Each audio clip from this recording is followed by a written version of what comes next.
Hello everyone, welcome to my UPSC. हम इस series में डिस्कस कर रहे हैं। 3 टेस्ट ऑलरेडी हो चुके हैं। जो टेस्ट ऑलरेडी हो चुके हैं उनके लिंक आपको टेस्ट 1 से और 3 तक के जो लिंक हैं आपको नीचे डिस्क्रिप्शन में मिल जाएंगे इस टेस्ट 4 वाले वीडियो के नीचे। और प्लीज़ आप लोग वीडियो देख रहे हैं लाइक और सब्सक्राइब भी कीजिए। जो लोग सब्सक्राइब करते हैं उनको पीडीएफ भी मिल जाएगा इसका। और अगर आपके कोई और डाउट्स हैं तो आप कमेंट सेक्शन में डाल दीजिए, आपको तुरंत रिप्लाई मिलेगा। अगर आप टेस्ट सीरीज ज्वाइन करना चाहते हैं तो जनरल स्टडीज़ और आपका ऑप्शनल सब्जेक्ट दोनों के लिए हिंदी और इंग्लिश मीडियम दोनों में टेस्ट सीरीज अवेलेबल है। उसका लिंक भी आपको नीचे डिस्क्रिप्शन में मिल जाएगा। Let's begin. Question number first है, निम्नलिखित में से कौन सा CSIR वैज्ञानिक और औद्योगिक अनुसंधान परिषद संस्थान धनबाद में स्थित है? देखिए, धनबाद में जो स्थित है वो है केंद्रीय ईंधन अनुसंधान संस्थान, झारखंड के धनबाद में है ये। इसका करेक्ट आंसर होगा बी।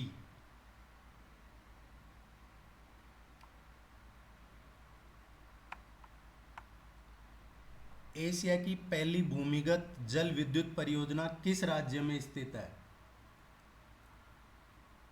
जो ये प्रोजेक्ट है इसकी उत्पादन क्षमता की बात करते हैं पहले। एक तो ये एशिया की पहली है ऐसी जल विद्युत परियोजना। इसका जो जनरेशन कैपेसिटी है वो है 120 मेगावाट।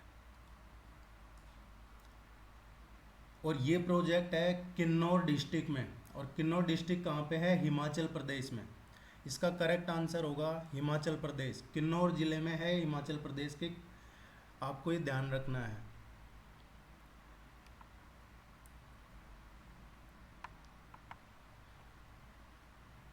अठारह के वुड्स डिस्पैच का संबंध निम्न में से किससे है? भारत में विश्वविद्यालय की स्थापना, भारत में डाक व्यवस्था की शुरुआत, सती प्रथा की समाप्ति, भारत में प्रशासकीय सेवाओं की स्थापना। जो वुड्स डिस्पैच है 1854 का, इससे रिलेटेड एक दो क्वेश्चन हम ऑलरेडी पहले भी टेस्टों में डिस्कस कर चुके हैं।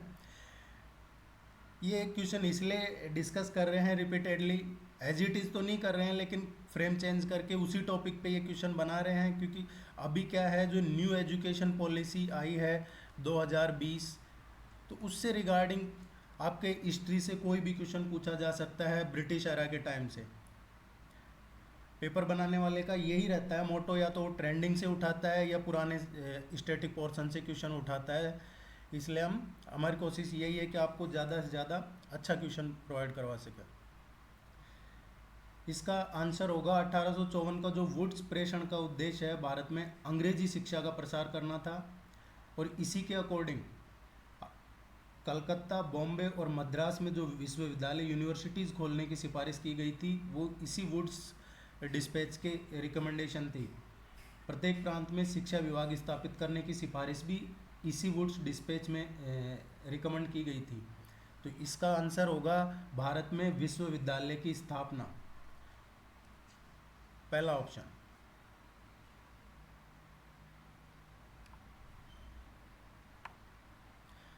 पंचायती राज के 3 स्तरीय प्रणाली किस राज्य द्वारा पहली बार अपनाई गई थी? पंचायती राज सिस्टम है वो पहली बार किस राज्य ने अडॉप्ट किया था? पंचायती राज प्रणाली ये लागू हुई थी पंडित नेहरू के टाइम पे, और ये शुरू हुई थी 2 अक्टूबर 1959 को।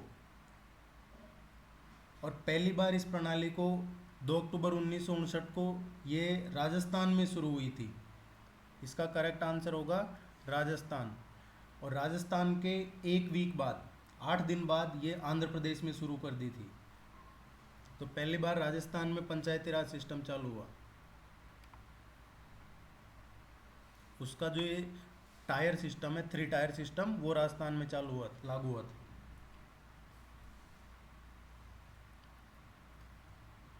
निम्न में से कौन सा वनस्पति प्रकार मानसूनी है? देखिए, मानसूनी किनको कहा जाता है? मानसूनी वन कहा जाता है जो उष्णकटिबंधीय पर्णपाती वन होते हैं, उनको मानसूनी वन भी कहा जाता है। उष्णकटिबंधीय पर्णपाती जो वन है उनको मानसूनी वन भी कहा जाता है। ये जो मानसूनी वन है या जो उष्ण पर कटिबंधीय पर्णपाती वन है, इनमें जो बारिश होती है वो 70 से और 200 सेंटीमीटर तक बारिश होती है इन एरियाज में। तो निम्नलिखित में से कौन सा है जो मानसूनी है? ये है उष्णकटिबंधीय पर्णपाती वन।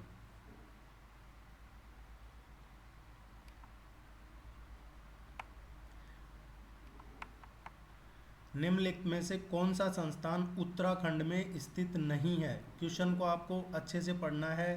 क्वेश्चन पूछ रहा है नहीं है।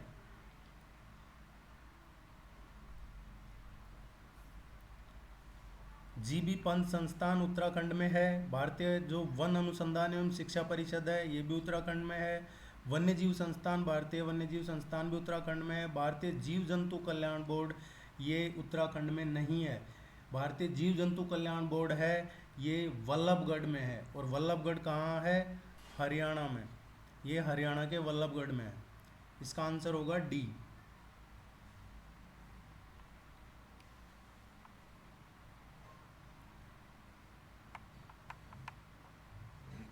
निम्नलिखित में से किस कमेटी ने भारत में बीमा नियामक प्राधिकरण बनाने का सुझाव दिया था? भारत में बीमा नियामक प्राधिकरण, इसका सुझाव किस कमेटी ने दिया था? इसका सुझाव दिया था जो मल्होत्रा कमेटी की सिफारिश के आधार पे 1999 में IRDA की स्थापना हुई थी। इसका सुझाव दिया था मल्होत्रा कमेटी ने। और मल्होत्रा कमेटी की सिफारिश के आधार पर ही इसका स्थापना हुई है। ये जो है इसको बोलते हैं IRDA और इसकी स्थापना हुई है 1999। बी इसका सही आंसर है।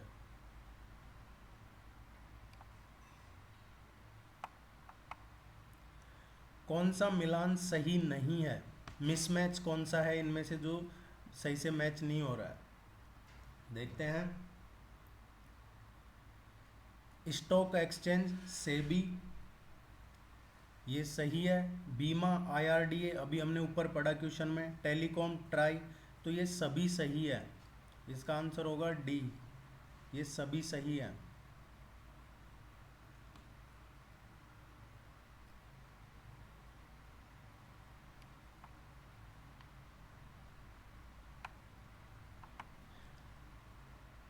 किसी फैक्ट्री द्वारा उत्पन्न प्रदूषण निम्नलिखित में से किस में आता है? किसी फैक्ट्री में जो प्रदूषण उत्पन्न हो रहा है वो इनमें से किस में काउंट किया जाता है, किस में कंसीडर किया जाता है? फैक्ट्री का प्रदूषण है जो सामाजिक लागत में आता है, सोशल कॉस्ट में आता है। ये सोशल कॉस्ट में आता है। इकोनॉमिक्स का क्वेश्चन है ये।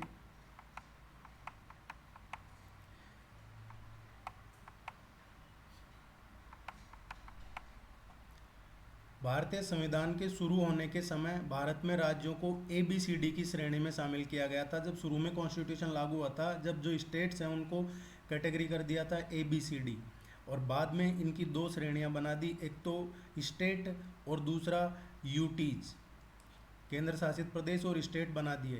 तो इनमें से जो नीचे ऑप्शन दिया है उनमें से डी में एकमात्र राज्य कौन सा था? जो ये ABCD है इनमें से डी में कौन सा था, ये क्वेश्चन पूछा है। तो जो डी में था वो था अंडमान निकोबार द्वीप समूह। अभी रिसेंटली कोई एग्जाम हुआ था उसमें इस तरीके का क्वेश्चन पूछा है, तो आप इसको जाके ज़रूर पढ़िएगा कि ABCD में कौन कौन से स्टेट थे पहले जब कॉन्स्टिट्यूशन शुरू में लागू हुआ था।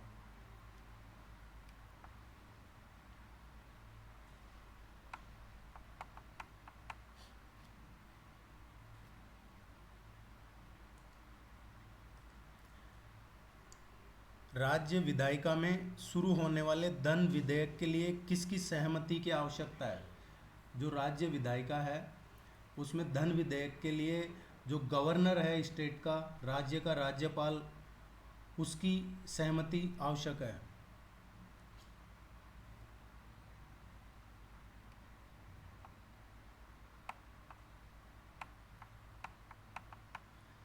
भारत के सुप्रीम कोर्ट ने भारतीय संविधान के अनुच्छेद 356 के अनुसार निम्नलिखित प्रसिद्ध मामलों में राज्य सरकार को खारिज करने के लिए केंद्र सरकार की सत्ता पर प्रतिबंधों के बारे में एक ऐतिहासिक दिशा निर्देश दिया है। किस प्रसिद्ध मामले में दिया है? ये दिया था एसआर बॉम्बई केस में दिया था।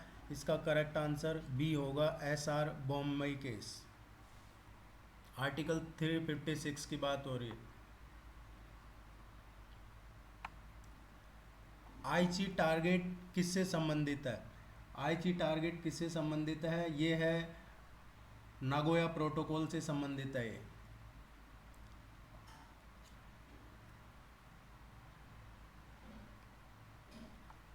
एनवायरनमेंट भी आपके सिलेबस में है, तो कोशिश यही है कि आपका सिलेबस पूरे सिलेबस को कवर किया जाए टेस्ट में। भारत के क्षेत्रफल का कितना प्रतिशत भाग सुरक्षित क्षेत्रों में आता है? भारत के जो टोटल एरिया है उसका सिर्फ 5% भाग ही 5% सुरक्षित क्षेत्र में आता है।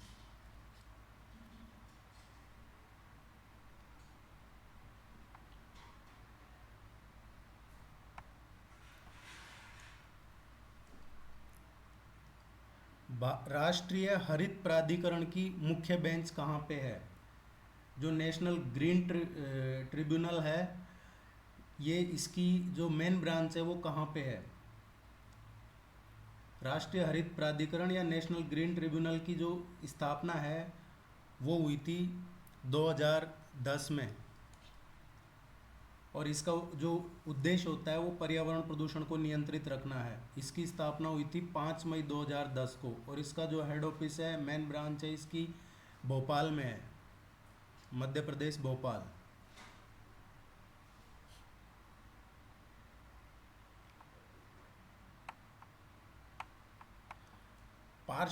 पर्शिया नामक पुस्तक भारत के किस वायसराय ने लिखी थी?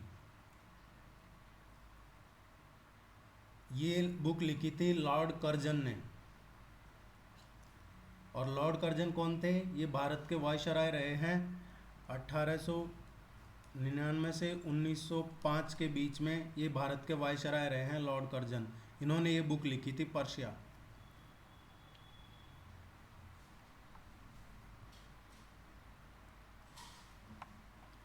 मौलिक अधिकारों पर लगाए गए प्रतिबंधों की तर्कसंगतता निम्नलिखित में से किसके द्वारा तय की जाती है?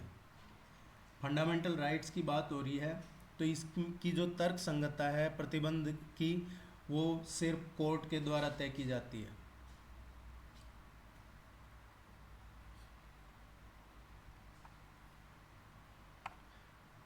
भारत में अनुपातिक प्रतिनिधित्व प्रणाली किसके लिए प्रयोग की जाती है? देखिए, जो अनुपातिक प्रतिनिधित्व प्रणाली है वो राष्ट्रपति का जो इलेक्शन होता है उसमें ये इलेक्टोरल रेशू होता है, ये राष्ट्रपति के इलेक्शन के लिए है। राष्ट्रपति का इलेक्शन की क्या प्रोसेस है, क्या प्रणाली है, आप थोड़ा जरूर पढ़ना इसके बारे में।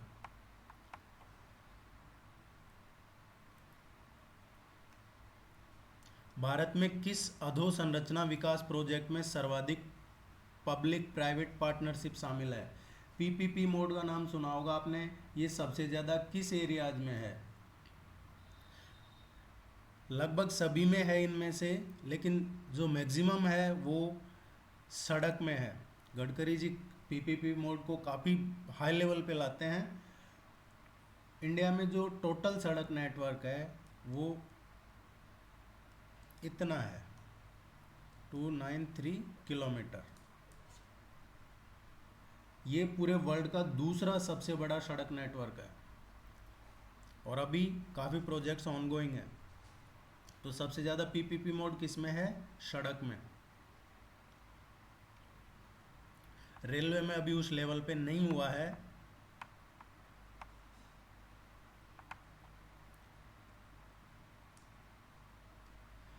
निम्नलिखित में से कौन सा नदी के ऊपर बना पुल भारत का सबसे लंबा पुल है?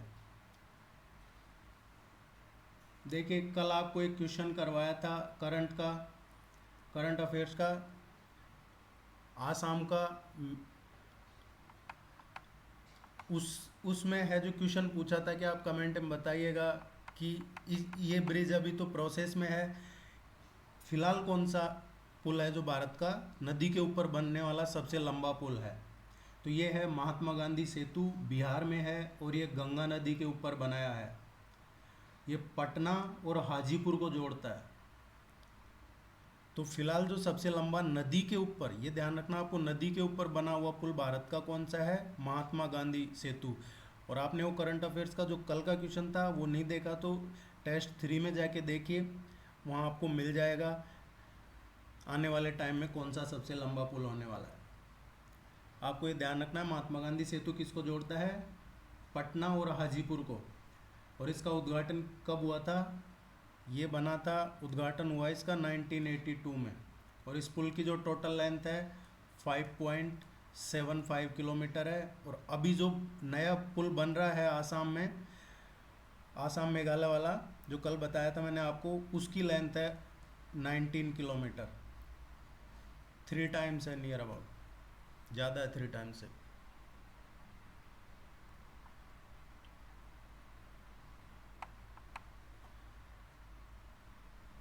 किस शहर को टाइगर गेटवे ऑफ इंडिया कहा जाता है।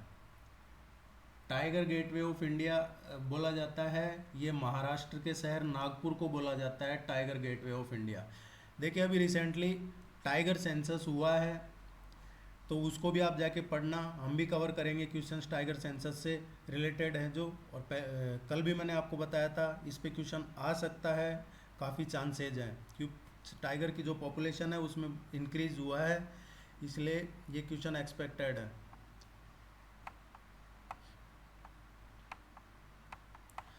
भारत में पहली ब्रिटिश प्रेसिडेंसी किस स्थान पर स्थापित की गई थी। पहली जो ब्रिटिश प्रेसिडेंसी है वो सूरत में स्थापित की गई थी। सूरत की में इन्होंने स्थापना की थी इस प्रेसिडेंसी की 1612 में, और ये एग्जिस्टेंस में आई थी 1687 में। इसकी स्थापना 1612 में की थी, लेकिन ये प्रेसिडेंसी 1687 में अस्तित्व में रही। 1687 तक अस्तित्व में रही है ये, इसकी स्थापना 12 में हुई थी, 87 तक ये अस्तित्व में रही थी। इसके बाद ये जो प्रेसिडेंसी है इसको बॉम्बे स्थानांतरित कर दिया गया था। किसकी बात कर रहा हूँ मैं, सूरत प्रेसिडेंसी की।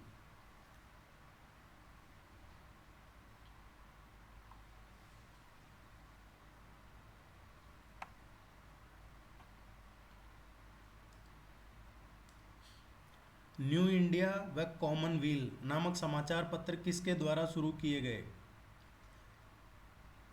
न्यू इंडिया और कॉमनवेल्थ जो समाचार पत्र हैं ये शुरू किए थे एनी बेसेंट ने।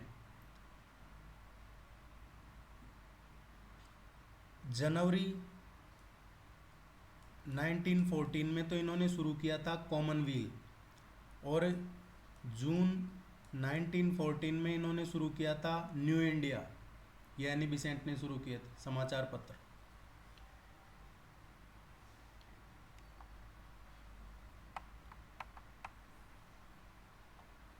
इनमें से किसने चोरा चोरी घटना के बाद असहयोग आंदोलन वापस लिए जाने का पुरजोर विरोध नहीं किया था। विरोध नहीं किया था, सपोर्ट किया था उस असहयोग आंदोलन को जो गांधी जी ने वापस ले लिया था, उसका सपोर्ट किया था, पुरजोर विरोध नहीं किया था।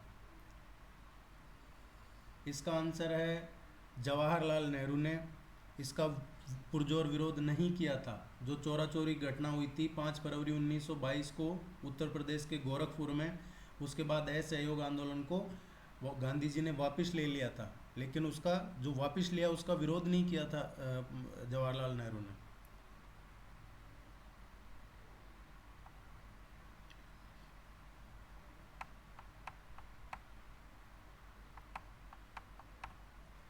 हिंदुस्तान रिपब्लिकन एसोसिएशन का नाम बदलकर हिंदुस्तान सोशलिस्ट रिपब्लिक एसोसिएशन रखने के बाद एक केंद्रीय समिति गठित की गई थी। इस समिति में कौन सा सदस्य बिहार से था। ये जो हिंदुस्तान सोशलिस्ट रिपब्लिक एसोसिएशन की है, इसकी स्थापना हुई थी 1928 में दिल्ली के फिरोज शाह कोटला में चंद्रशेखर आजाद, भगत सिंह और सुखदेव थापर ने की थी इसकी स्थापना?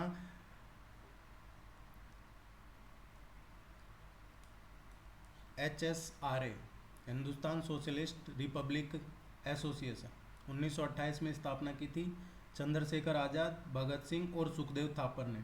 अब इनमें से कौन बिहार से था?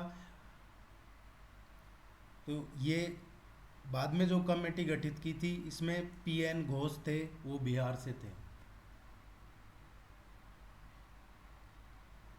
ये क्वेश्चन सेम नहीं, लेकिन ऐसा एक क्वेश्चन आपके UPSC एग्जाम में प्रीवियस ईयर में आ चुका है।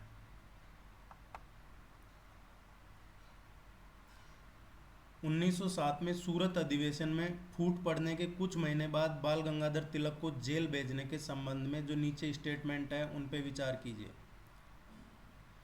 बाल गंगाधर तिलक केसरी समाचार पत्र में क्रांतिकारियों के कार्यों का समर्थन करते थे।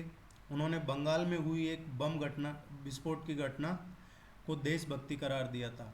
तिलक ने बॉम्बे में फैक्ट्री में काम करने वालों को हड़ताल करने के लिए उकसाया था। इनमें से कौन से कथन सही है? क्वेश्चन पूछ रहा है सही है। केवल जो पहला स्टेटमेंट है ये ही सही है, दूसरा स्टेटमेंट सही नहीं है।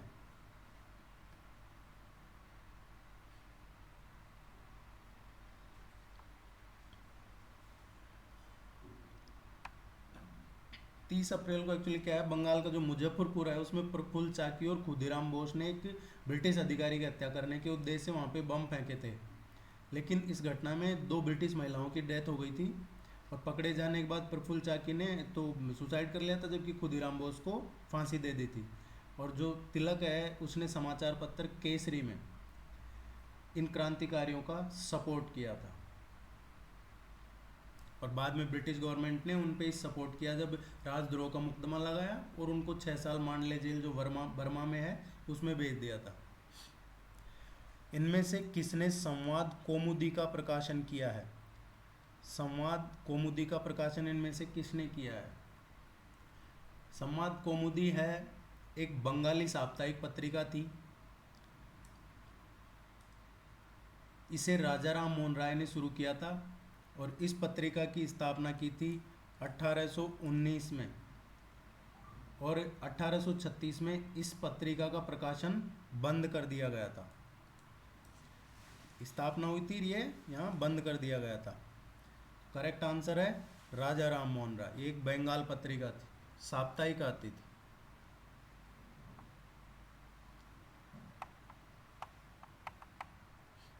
निम्नलिखित में से किस शासक ने सहायक गठबंधन संधि पर हस्ताक्षर किए जिसके द्वारा ब्रिटिश सेना को राज्य की सीमा के अंदर रखा गया और बदले में उन्हें कुछ क्षेत्र दिया गया? ये सहायक संगठन संधि हुई थी, किसने इस पे साइन किए थे? देखिए 1764 में जो बक्सर की लड़ाई हुई थी उसके बाद जो अवध है, अवध ने सबसे पहले इस सहायक गठबंधन संधि में प्रवेश किया था, उसमें हस्ताक्षर किए थे। इसके बाद मैसूर ने भी इस संधि पर हस्ताक्षर किए थे और इस संधि के अनुसार जो रियासतों के शासक हैं वो स्वतंत्र सेना नहीं रख सकते थे। तो सबसे पहले अवध ने इस पे साइन किए थे।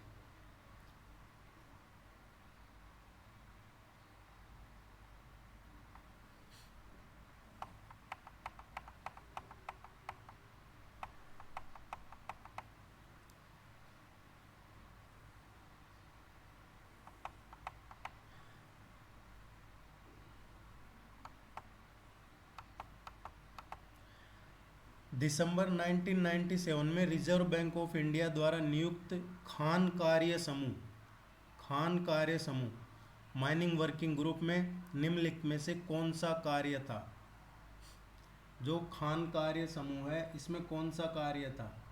इसमें जो कार्य था वो था DFI, डेवलपमेंट फाइनेंस इंस्टीट्यूट्स और जो बैंकों की भूमिका और संचालन है उसको सुदृढ़ करना था। इसका करेक्ट आंसर है सी।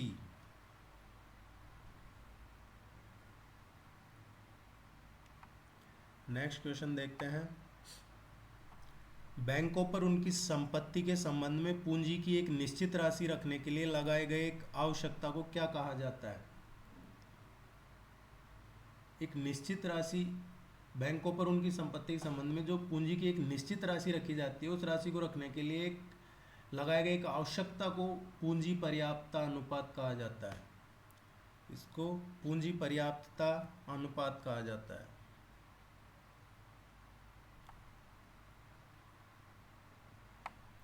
मीरा सेठ समिति किससे संबंधित थी? मीरा सेठ समिति हथकरघा उद्योग से संबंधित थी।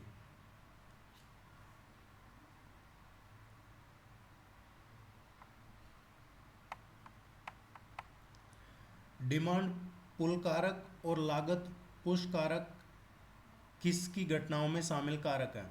डिमांड पुल और लागत पुश, ये जो रेट बढ़ती है, कीमत बढ़ती है, उसकी घटना में शामिल कारक है। कीमत के बढ़ने वाली जो कारक हैं।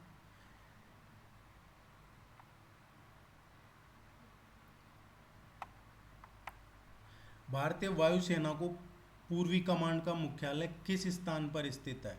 भारतीय वायुसेना का जो पूर्वी कमांड है उसका मुख्यालय है शिलोंग में है। भारतीय वायुसेना की पूर्वी कमांड का मुख्यालय मेघालय के शिलोंग में है। इसकी स्थापना कब हुई है? ये जो ईस्टर्न कमांड है इसकी स्थापना हुई है 27 मई 1958 को।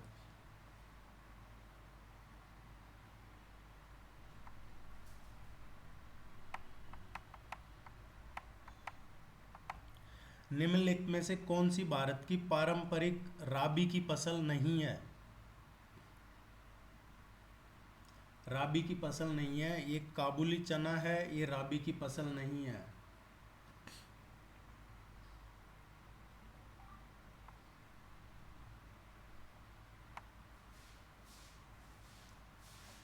DTAA का पूरा नाम क्या है? इसका पूरा नाम है double taxation avoidation agreement. This one, ये टर्म अभी करंट अफेयर से रिलेटेड है, चर्चा में है, इसलिए ये क्वेश्चन पूछा है।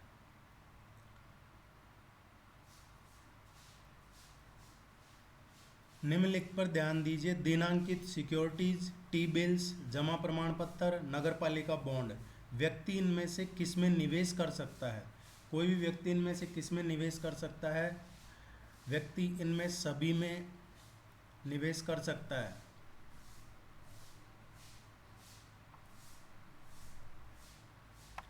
इसका सही आंसर होगा दिस वन। निम्नलिखित कथनों पर ध्यान दीजिए। भारत का सबसे पुराना stock exchange Kolkata stock exchange है। एशिया की सबसे पुरानी ट्रॉम ऑपरेटिंग टीम कलकत्ता टीम है। इस पे ध्यान देते हैं। इसका करेक्ट आंसर होगा सेकंड वन। फर्स्ट ऑप्शन इसका सही नहीं है। ये सही है और ये सही नहीं है। भारत का सबसे पुराना जो स्टॉक एक्सचेंज है वो कोलकाता नहीं है, वो है बॉम्बे। बॉम्बे स्टॉक एक्सचेंज सबसे पुराना है भारत का।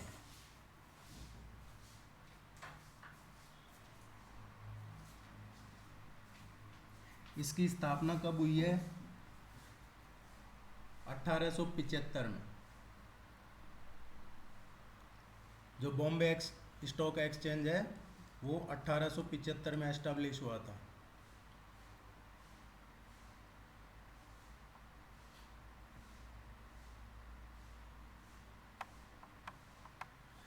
निम्नलिखित कथनों पर ध्यान दीजिए। मध्यस्थ सौदा निष्पादित करने के लिए एक को दो बाजारों में सौदों में एक साथ प्रवेश करना पड़ता है जहां मूल्य अंतर मौजूद है। म्यूचुअल फंड निवेशकों के लिए मध्यस्थता में मदद कर सकते हैं।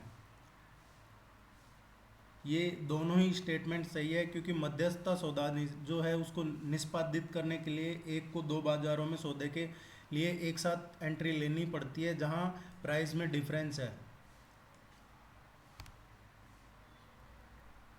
देखिए जल्दी ही जो इंग्लिश मीडियम के प्रिपरेशन कर रहे हैं उनके लिए भी ये शुरू किया जाएगा, और आप कमेंट में बता दीजिए तो जल्दी शुरू कर देंगे। बाकी आने वाले टाइम में इंग्लिश मीडियम के जो प्रिपरेशन कर रहे हैं एस्पायरेंट्स उनके लिए भी टेस्ट सीरीज ये शुरू की जाएगी। निम्नलिखित में अभी टेस्ट सीरीज तो चालू कर रखी है, लेकिन मैं बात कर रहा हूँ यूट्यूब पे। कमर्शियल बैंक्स का नहीं, बैंक्स का नहीं, बैंक्स का नहीं, बैंक्स का नहीं, बैंक्स का नहीं है। कमर्शियल बैंक का काम नहीं है, बाकी नहीं है, बाकी नहीं है, बाकी ये बाकी ये बाकी ये बाकी ये बाकी ये सारे काम हैं कमर्शियल बैंक के काम हैं।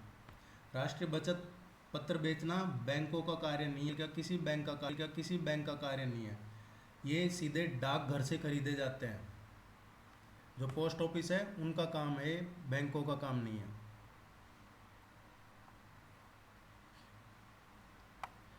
किसी भी निवेश से पहले विदेशी संस्थागत निवेश एफआईआई के रूप में आगे आने के लिए सभी विदेशी फंडों को निम्नलिखित निकायों में से किस एक में पंजीकरण करने की आवश्यकता है। निवेश से पहले जो विदेशी संस्थान हैं उनको इनमें से कम किसी एक में तो रजिस्ट्रेशन करवाना ही पड़ेगा। तो इनमें से जो है वो करेक्ट आंसर है, सेबी में कम से उनको रजिस्ट्रेशन करवाने की आवश्यकता है।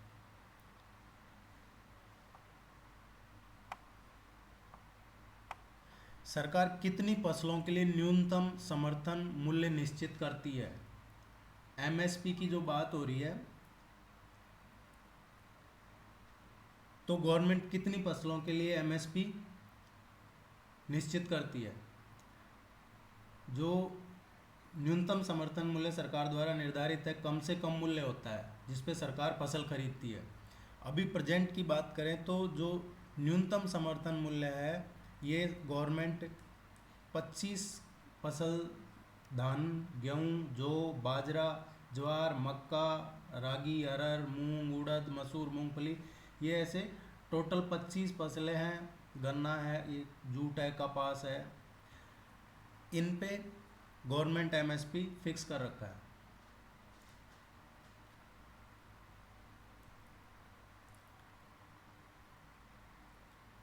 देखिए इस तरीके के क्वेश्चन क्या है, अभी ये चर्चा में चल रहा है। आपके यूपीएससी का एग्ज़ाम है और यूपी में किसानों का भी चल रहा है, इसलिए ये एक्सपेक्टेड है इस तरीके के क्वेश्चन। आरबीआई द्वारा बैंकों की उधार शक्तियों को रोकने के लिए निम्नलिखित में से किसका उपयोग किया जाता है। आरबीआई है जो खुला बाजार परिचालन, आरबीआई द्वारा बाजार में जो सरकारी प्रतिभूतियां हैं उनकी खरीद और बिक्री को कहते हैं, और ये इसी काम में लिया जाता है खुला बाजार परिचालन, ताकि जो बैंक हैं उनकी उधार शक्ति को रोका जा सके। और खुला बाजार परिचालन क्या है, ये आरबीआई द्वारा बाजार में जो सरकारी प्रतिभूतियां हैं उनकी खरीद और बिक्री को कहते हैं।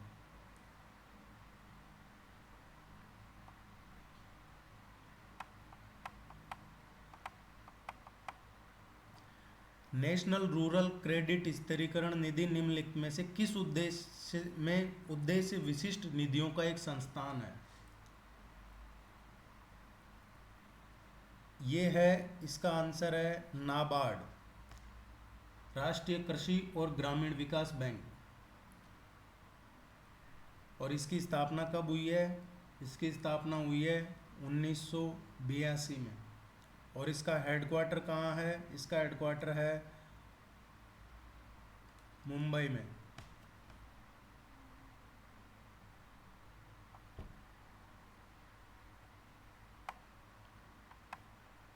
निधि एक प्रकार की गैर बैंकिंग वित्त कंपनियों है जहां एक उधारकर्ता को पहले सदस्य बनना होगा। किस राज्य में निधि भारत में अनोखे हैं। ये कहाँ पे डिफरेंट है, जहाँ पे पहले है जो उसको जो उधार करता है उसको पहले मेंबर बनना होगा, ऐसा कहाँ पे है ये रूल, ये है तमिलनाडु में। पहले आपको मेंबर बनना पड़ेगा। और ये एक गैर बैंकिंग वित्त कंपनी है, एनबीएफसी, इसकी बात हो रही है। देखिए, किसी टेस्ट में आपको हो सकता है हिस्ट्री के ज़्यादा क्वेश्चन मिले, किसी में ज्योग्राफी के, किसी में इकोनॉमी के, किसी के पॉलिटी में, तो बैलेंस बनाना पड़ता है ताकि ज़्यादा से ज़्यादा आपका सिलेबस कवर हो सके, मैक्सिमम क्वेश्चन की प्रैक्टिस आपको करवा सके, ताकि एग्ज़ाम में आप डायरेक्ट नहीं तो एलिमिनेट करके भी अच्छा स्कोर ला सके। भौगोलिक सूचना प्रणाली के उपयोग का सबसे बड़ा लाभ यह है कि इसके द्वारा, तो सबसे बड़ा लाभ क्या है, ये क्वेश्चन आपका आईसीटी से है। मानचित्र पर विभिन्न या लक्षणों के मध्य विद्यमान स्थानीय संबंधों को ज्ञात किया जा सकता है, ये ही भौगोलिक सूचना प्रणाली का सबसे बड़ा लाभ है।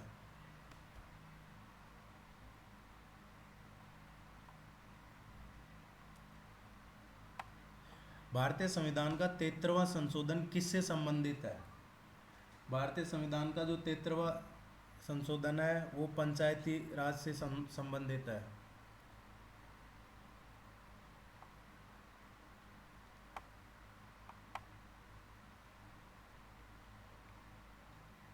नेक्स्ट क्वेश्चन देखते हैं। निम्नलिखित में से किस कमीशन ने भारत सरकार अधिनियम 1919 के द्विशासन पद्धति में बदलाव की सिफारिश की थी? जो द्वैत शासन था 1919 में, इसके में बदलाव की सिफारिश किस कमीशन ने की थी? इसकी जो साइमन कमीशन था उसने की थी। साइमन कमीशन ने इसमें बदलाव की सिफारिश की थी। साइमन कमीशन कब बनाया गया था? साइमन कमीशन बनाया गया था 1927 में।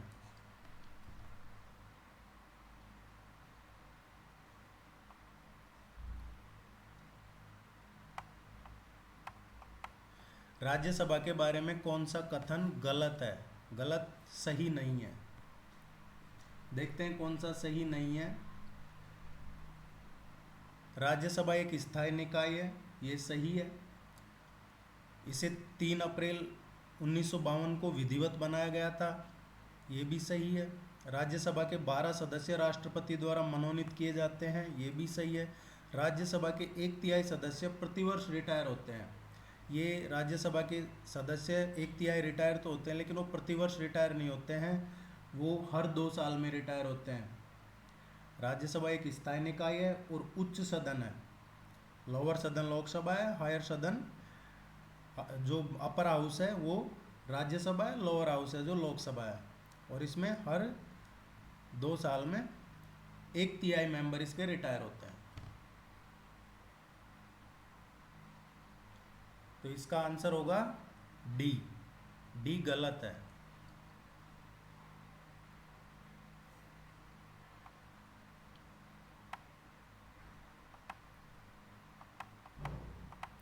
निम्नलिखित में संविधान का कौन सा अनुच्छेद भारत के महान्यायवादी को सदन में या उनकी समितियों में बोलने का अधिकार देता है? महान्यायवादी ये है, अटॉर्नी जनरल की बात हो रही है, अटॉर्नी जनरल ऑफ इंडिया। इनको आर्टिकल जो 76 है वो उसमें आते हैं। ये संविधान का जो अनुच्छेद 76 है उसके अकॉर्डिंग भारत का महान्यायवादी न तो सदन और न ही मंत्रिमंडल का सदस्य होता है, लेकिन वह सदन के सदनों में या जो पार्लियामेंट कमेटीज हैं उनमें बोल सकता है। महान्यायवादी बोल सकता है किसी भी सदन में, लेकिन वो वोटिंग नहीं कर सकता, मत नहीं डाल सकता। ये है आर्टिकल 76 में।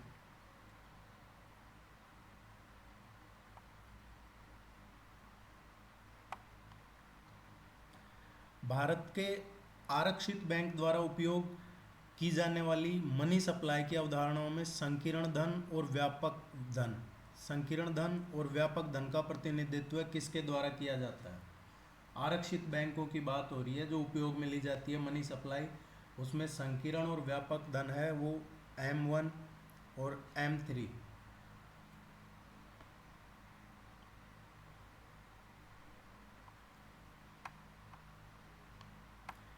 ग्रीन इकोनॉमी किसके नेतृत्व में है? जो ग्रीन इकोनॉमी है वो यूनाइटेड नेशंस एनवायरनमेंट प्रोग्राम के नेतृत्व में है।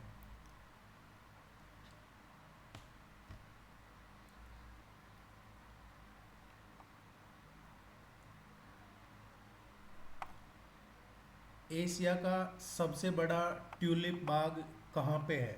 एशिया का जो सबसे बड़ा ट्यूलिप बाग है वो किस स्टेट में है? वो जम्मू कश्मीर में है। अभी तो यूटी है, जम्मू कश्मीर स्टेट नहीं है।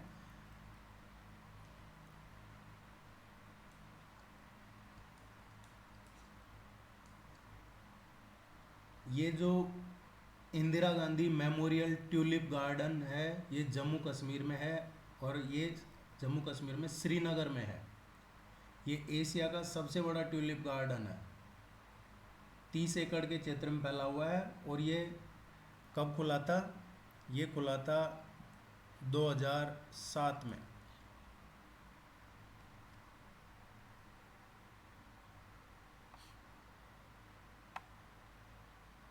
निम्नलिखित में से कौन सा प्रोटोकॉल उसके मुद्दे से सही संबंधित नहीं है? जो मुद्दा है उससे मैच नहीं कर रहा है। देखते हैं।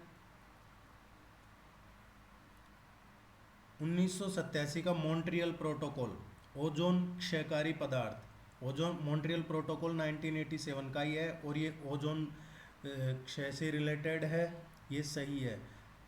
1979 का जो बॉन सम्मेलन है प्रवासी प्रजातियों के संरक्षण से रिलेटेड है। 1989 का बासेल जो सम्मेलन है ट्रांस बाउंड्री आंदोलन, पारागमन, हैंडलिंग और रहने वाले संशोधित जीवों के उपयोग का विनियमन। देखिए, जो खतरनाक अपशिष्ट और उनके निपटान के संक्रमण सीमा आंदोलनों के नियंत्रण पर बेसेल कन्वेंशन, जिसे आमतौर पर बसेल कन्वेंशन के रूप में भी जाना जाता है, ये एक अंतर्राष्ट्रीय संधि है जो राष्ट्रों के बीच जो खतरनाक कचरे के आंदोलन को कम करने के लिए डिजाइन किया गया था। इसे विशेष रूप से एक्चुअली है जो स्थानांतरण को रोकने के लिए शुरू किया गया था। सो ये सही मैच नहीं है। 1998 का रोटरडैम सम्मेलन, कुछ खतरनाक रसायन और कीटनाशकों के अंतर्राष्ट्रीय व्यापार में सहमति, ये सही है। सी इसका आंसर होगा, ये सही मैच नहीं कर रहा है। ये एक अंतर्राष्ट्रीय संधि है, ना कि सम्मेलन हुआ था कोई। विश्व में सबसे ज्यादा पाई जाने वाली ग्रीन हाउस गैस है?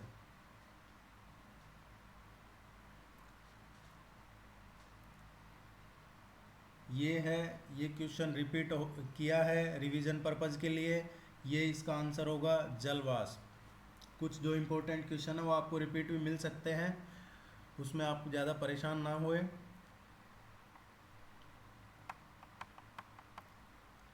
राष्ट्रीय जैव विविधता प्राधिकरण कहाँ पे है? जो राष्ट्रीय जैव विविधता प्राधिकरण है ये चेन्नई में है, और इसकी स्थापना कब हुई थी? 1 अक्टूबर 2003 को। इसका कार्यालय चेन्नई में है, और अभी प्रेजेंट में इसके चेयरमैन कौन है वो आप ज़रूर ध्यान में रखिएगा, या कमेंट करके ज़रूर बताइएगा कि इसके अभी चेयरमैन कौन है।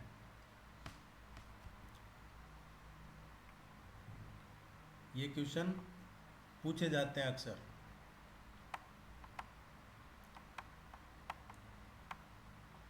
भारत के किस शहर में सूर्य वर्ष में कम से कम एक बार लंबवत होता है? सूर्य कम से कम एक बार जो लंबवत होता है साल में, वो चेन्नई, मुंबई और नागपुर में एक बार लंबवत रहता है।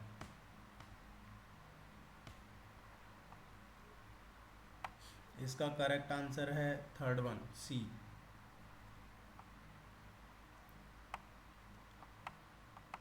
समावेशी विकास का परिचय किस पंचवर्षीय योजना में हुआ था? जो समावेशी विकास है उसका परिचय हुआ है 11वीं पंचवर्षीय योजना में।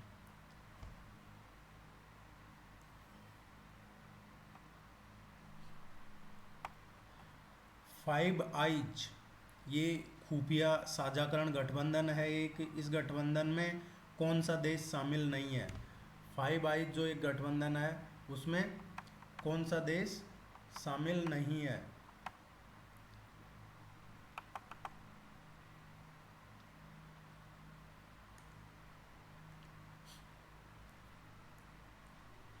फाइव आइज में ये 5 देशों का एक प्रतिभाशाली खुफिया नेटवर्क है, और इसमें जो है ऑस्ट्रेलिया, ब्रिटेन, कनाडा, न्यूजीलैंड और अमेरिका शामिल है।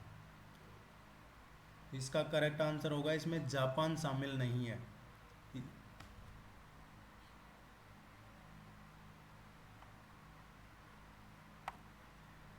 मैग्ना पोर्थ ओरिजा नामक फंगस के कारण होने वाला रोग किस फसल को नुकसान पहुंचाता है?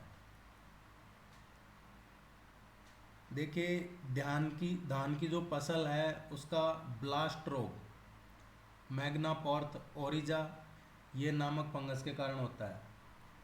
ये जो धान के पौधे के ज़मीन के ऊपर के जो सारे हिस्से हैं उनको अफेक्ट करता है, उनको काफ़ी नुकसान पहुंचाता है, जो ज़मीन के ऊपर के इसका हिस्सा है उसको। तो इसका सही आंसर होगा चावल। धान की फसल को नुकसान पहुंचाता है, तो चावल को, धान की फसल है इसको नुकसान पहुंचाता है। और इस फंगस से कौन सा रोग होता है? ब्लास्ट रोग ये फंगस का नाम है, और इससे जो रोग होता है वो होता है ब्लास्ट रोग।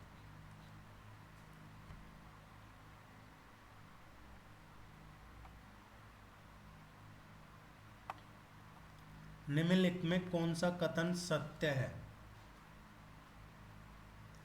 सत्य कथन है इसमें जैविक नाइट्रोजन फिक्सेशन केवल ऑक्सीजन की अनुपस्थिति में होता है, ये तो सही नहीं है।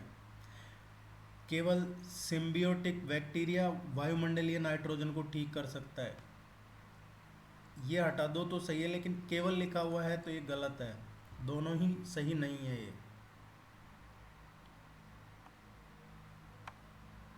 इसका करेक्ट आंसर होगा इनमें से कोई नहीं।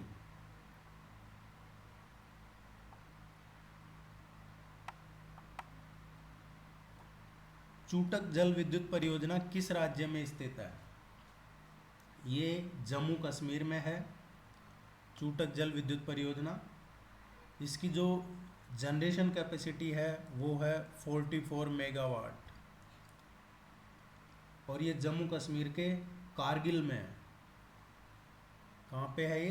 कारगिल में है, जम्मू कश्मीर के कारगिल में है।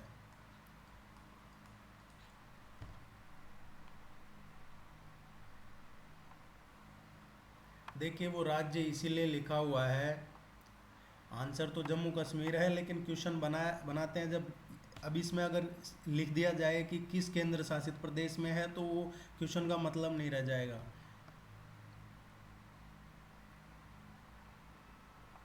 इसमें ऑब्लिक लगा के हम कर सकते हैं यूटी। ब्याज दर नीति को किसका घोषित किया गया है? जो ब्याज दर की नीति है वो मौद्रिक नीति है, मौद्रिक नीति का हिस्सा है। मौद्रिक नीति का उद्देश्य क्या होता है? मौद्रिक नीति का उद्देश्य जो स्टेट है उसका आर्थिक विकास या आर्थिक जो स्थायित्व है उसको सुनिश्चित करना होता है, और जो ब्याज दर है वो मौद्रिक नीति का ही एक हिस्सा होती है।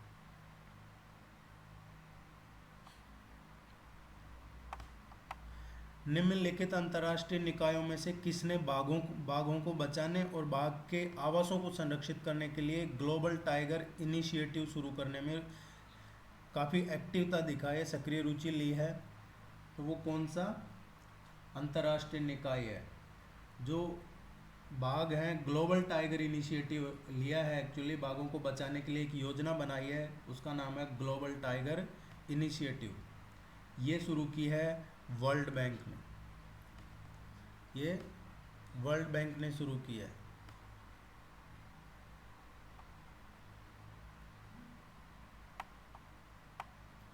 निम्नलिखित कथनों पर ध्यान दीजिए। वन्यजीव क्षेत्रों, रिजर्व और प्रोटेक्टेड क्षेत्रों में मनुष्यों का हस्तक्षेप लिविंग लेबोरेटरी कहा जाता है। वन्यजीव रिजर्व में किसी भी अनुसंधान की परमिशन नहीं है। इसका केवल पहला ही आंसर सही है, क्योंकि वन्य जीव रिजर्व क्षेत्रों में शासन का आदेश लेकर बिना पशुओं को क्षति पहुंचाए अनुसंधान किया जा सकता है।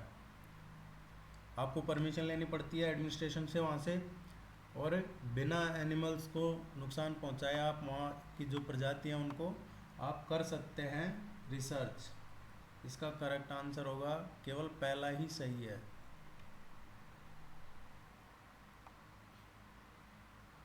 भारत में चीनी उत्पादन और खपत के बारे में कौन सा सत्य है? भारत चीनी का सबसे बड़ा उत्पादक है? नहीं, ये दूसरे नंबर पे है, ये सही नहीं है। भारत दुनिया का सबसे बड़ा चीनी उपभोक्ता है, ये सही है। तो इसका करेक्ट आंसर होगा सेकंड वन। चीनी का सबसे बड़ा उत्पादक कौन है? मैंने पहले एक टेस्ट में बताया हुआ आपको, भारत चीनी का सबसे बड़ा उत्पादक नहीं है। चीनी का सबसे बड़ा उत्पादक कौन है? ये ब्राज़ील है।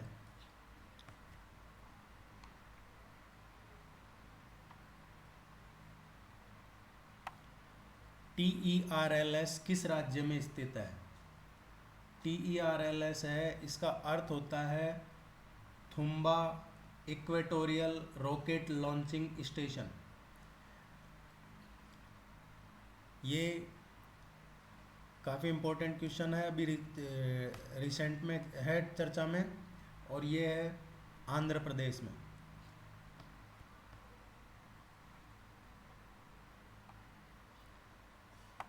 इम्पेरियल रिकॉर्ड विभाग, जिसे अब भारतीय राष्ट्रीय अभिलेखागार कहा जाता है, इसकी स्थापना कब की गई थी? इसकी स्थापना 11 मार्च 1891 को कलकत्ता में की गई थी। इसको एस्टैब्लिश किया था 11 मार्च 1891 को कोलकाता में। बाद में 1911 में इसका जो ऑफिस है वो कलकत्ता से और दिल्ली शिफ्ट कर दिया गया था। इसमें भारत सरकार के बीते हुए समय के रिकॉर्ड रखे जाते हैं, और वर्तमान में यह दफ्तर भारत सरकार का जो संस्कृति मंत्रालय है उसके अंतर्गत आता है। ये काफ़ी इम्पोर्टेंट है, आपको ध्यान रखना चाहिए।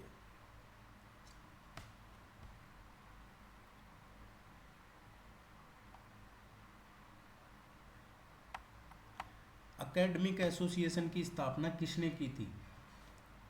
एकेडमिक एसोसिएशन, देखिए, जो हेनरी विवियन डेरोजियो हैं वो एक शिक्षाविद भी थे, लेखक भी थे, और वो हिंदू कॉलेज कोलकाता में जो है असिस्टेंट प्रोफेसर भी रह चुके थे। उन्होंने एकेडमिक एसोसिएशन की स्थापना की थी। इसका सही आंसर है हेनरी विवियन डेरोजियो। ये असिस्टेंट प्रोफेसर भी रहे हैं हिंदू कॉलेज कलकत्ता में।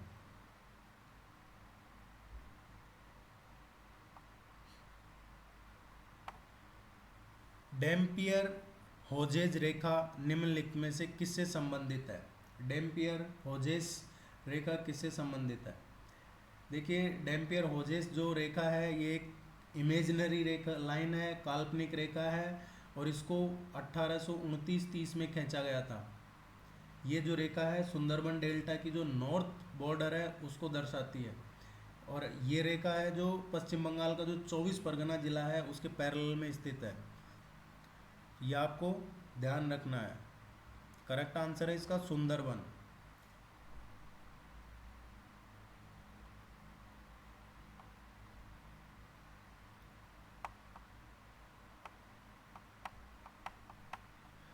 कश्मीर में झीलों के भंडार करेवा किसके लिए जाने जाते हैं? ये करेवा है वो केसर की खेती के लिए जाने जाते हैं। जम्मू कश्मीर भारत का प्रमुख केसर उत्पादन राज्य, केंद्र शासित प्रदेश है। कश्मीरी केसर की मुख्य किस्में जो हैं लच्छा, मोंगरा और जारदा हैं। तो कश्मीर में झीलों के भंडार करेवा किसके लिए जाने जाते हैं?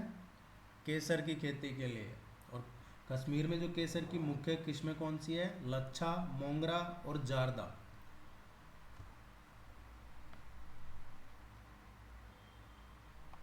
आपको क्वेश्चन देखने को मिलेंगे जम्मू कश्मीर से रिलेटेड एक दो। निम्नलिखित में से किसने कृषि और ग्रामीण विकास के लिए संस्थागत ऋण के लिए व्यवस्था की समीक्षा करने के लिए समिति की अध्यक्षता की, जिसने नाबार्ड की स्थापना का परामर्श दिया था? ये बी श्रीनिवासन कमेटी की रिपोर्ट के आधार पे नाबार्ड की स्थापना हुई थी और नाबार्ड की स्थापना 12 जुलाई 82 को हुई थी। इसका आंसर होगा बी श्रीनिवासन।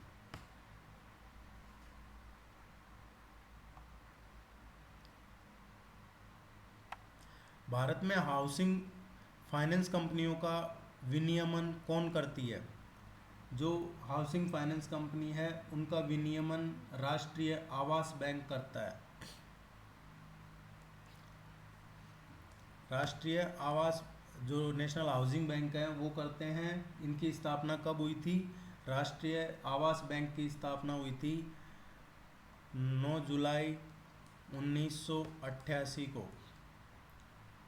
और इसका हेडक्वार्टर कहाँ है? राष्ट्रीय आवास बैंक का जो हेडक्वार्टर है वो है दिल्ली में। अब इसको नई दिल्ली लिखा जाता है, तो ये न्यू दिल्ली में है इसका हेडक्वार्टर है जो। ये क्वेश्चन इसलिए पूछा गया है, रिसेंटली सुप्रीम कोर्ट ने नोएडा में कुछ 30 स्टोरी प्लस बड़ी बड़ी बिल्डिंगें बना ली थी, जिनको टाइम दिया है कि उनको नोएडा जो अथॉरिटी है उसको गिराने का। तो इस तरीके के क्वेश्चन आप एक्सपेक्ट करके चलिए।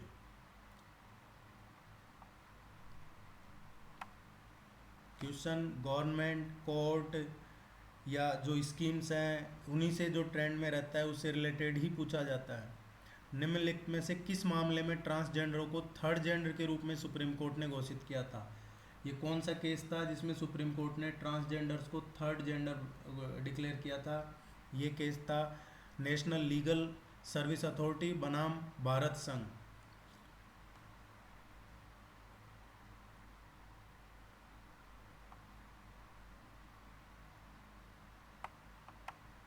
फ्रेजाइल एक्स सिंड्रोम इनमें से किस प्रकार की बीमारी है? फ्रेजाइल एक्स सिंड्रोम ये कौन सी बीमारी है? ये है जो बौद्धिक दुर्बलता बढ़ाने वाली आनुवंशिक बीमारी है। आपको ध्यान रखना है, ये आनुवंशिक बीमारी है फ्रेजाइल एक्स सिंड्रोम, और ये बौद्धिक दुर्बलता बढ़ा देती है।